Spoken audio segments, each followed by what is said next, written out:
Welcome to the Slop Farm. Enjoy the video. You start by measuring the sticky note and creating a matching template so prints land where you expect.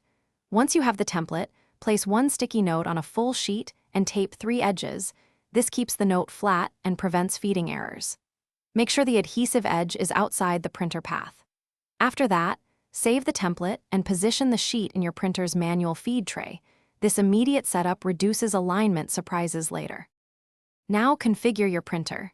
Choose manual feed, plain paper, and a mid-range quality like 300 dpi so ink doesn't soak through.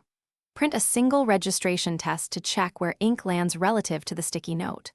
Once printed, inspect the registration box and adjust your template's horizontal or vertical offset by 1 or 2 millimeters if needed. Repeat the single note test until alignment is correct. Print your batch one sheet at a time, keeping each sticky note taped flat. This reduces jams and shifting. Once printed, let the ink dry for 10 to 20 seconds before peeling to prevent smears. If you hit a problem, misaligned prints or paper jams, first stop, clean the feed rollers, and try using a heavier backing sheet or retaping the edges to ensure flatness.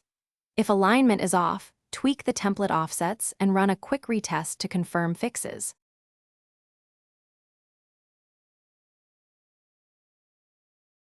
Thanks for watching. Consider subscribing if we helped you today.